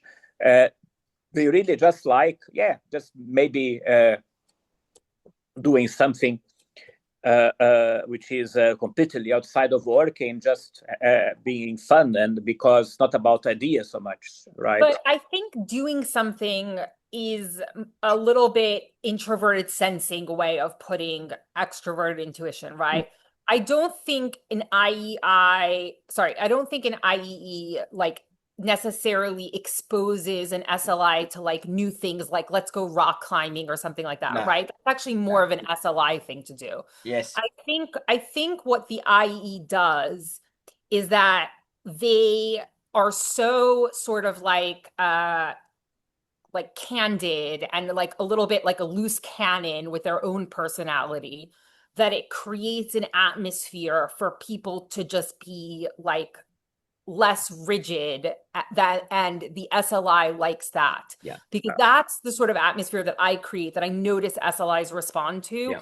And the other thing is I know an SLI and it's really funny because this is a very like pretty straight-laced seeming guy, like pretty like like math PhD, like very straight and narrow path, but everyone he dated was like this total like life fuck up like weirdo. Like he was always attracted to like the alternative kind of like person who like dropped out Yes. of school and like became like a drug addict, but like in a very sort of innocuous way and like did all sorts of like weird things and like went to like rave parties at night or something like that. And I would say to him, like, why do you always like people? I would say, well, actually, the very specific thing I would say to him is it's interesting because you really like people who are smart and ambitious, and these people aren't. And so he would say, sort of like, yeah, but they're smart in like another way, like not Yeah. maybe an academic way. But what he would like about them is that he would say that it feels honest, right? And so I think in the same way that an LSI sees an EIE's E as like honest expression, and an SLI sees like an IEE's lack of like conforming or anything as like a very honest like expression that Mm. I've typically actually found with the delta extroverts, it's that sort of desire for almost a sort of let it all hang out authenticity yeah. in their partner. I think that comes from the introverted sensing and the introverted ethics. Um, what had thought about certain terms of the delta extroverts, the sense of, but what about this? But what about this? Surely it can't be that straightforward and simple and certain. Aren't there other things which we're not thinking about right now? And I wonder when I think of a suggestive function, I also think about how it's paired with a role function in terms of its relationship, its dynamic, and how when left without your suggestive function, you have to go to your role to interact with the domain, whatever it is. So for an SLI, they would have to resort to NI to do with intuition. And for an SLI, I think for an SEI, that would feel kind of fatalistic and boxed in because they don't themselves know how to see how else it could be. And I think there's something about an IE bringing a sense of how else it could be, which frees them from the fatalistic boxing in and showing them, no, it could be also like this, or it could be also like this. And it brings to an SLI, I think, a sense of, well, anything can happen. And then not in a way that feels potentially very unsafe, but a way which says, you know what, there are other possibilities here which I hadn't actually considered now. And this, i.e., going off this sort of wild direction, reminds me a little bit of how else my situation could be and what else I could maybe be doing. And I remember you've said before, Rita, how SLIs have typically had that kind of inertia in their life, and how it's an IE almost having suggestions about, well, you could also be doing this, and it wouldn't it be amazing if you could be doing this?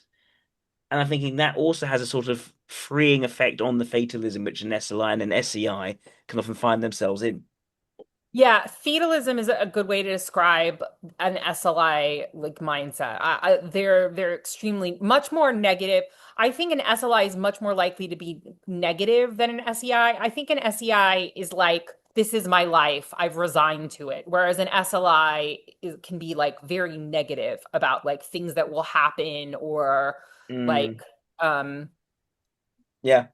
or other people or I don't know, the state of the world or something like Yeah, that, The Eeyore effect. yeah. I've you actually reminded of something, right? In my previous job, which was already a long time ago, there was an SLI at work, a Polish guy, right? And he had was a typical electrician guy, and he was a stereotypical sort of. He was a nice guy, very good worker, but and he was a typical sort of stereotypical guy who not very expressive and a bit grumpy, etc. All of this, right? And he was in that, and he had a quite a routine thing. But as the company was melting down, then he was looking for jobs, and he had a job in companies, and he got a job in another company. And the first thing this company did was to send him to spend a month maybe doing a project in Chile, right? Now he had never been to that part of the world, had no interest in going to that part of the world, and he and I had a little contact, and he just saying, "Oh crap, I have to go to Chile, etc." To 1 month, but once he was there, he said it was paradise, right? He basically saying, I mean, the people are amazing, this place are amazing, they are so friendly, they have been receiving me, they've been taking me everywhere, etc. This is such a civilized place, Santiago, etc. Right? And I saw, and he seemed like a different person, right? So maybe that's an indication of that, right? So he was sort of he got a job because he did a job, and the job was a job. They decided, no, wait, yeah, for first project you have to spend a month or however long it was in this doing the project in Santiago, and of course he went. But once you were there, and I mean, obviously, I think that it was completely against his expectations, right? So, so maybe it was like, okay, so now suddenly, oh my God, this is great, and it's completely showed him a completely different life, at least for about a month, right? And he thought it was great. So maybe it was an example that a bit of this could be different that was imposed on him, but once he found himself there, he just was overwhelmed by it in a positive way. Yeah. Yeah, actually, this reminds me of two things. So one it reminds me, I dated an SLI, and I remember he would sometimes say like, "Oh, when I first met you, I wasn't really attracted to you. I didn't think like I wasn't attracted to you, etc." Like so they sometimes um, like they think they have like a certain preference, and sometimes like when they're presented with something that like they haven't encountered before, it takes them a while to like I don't know, like parse it in their brain about like whether or not they like it. Like it's sort of confusing to them. But then the other thing is with the traveling, I had an SEI friend in college. She was like a very clear SEI. And the thing that she always did, which was like really interesting to me because it was very clearly extroverted intuition seeking, was that whenever she felt kind of like depressed about her life, she would just like pick up and move to another country and sort of like reinvent herself. And she would say that like the different surroundings and the different like cultures or whatever, like gave her new perspective or something like Mm. that. That's interesting. Makes sense. Yeah.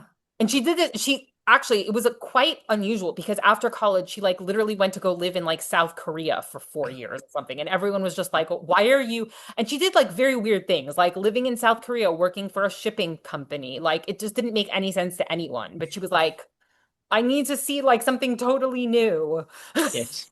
That's certainly one way of doing it.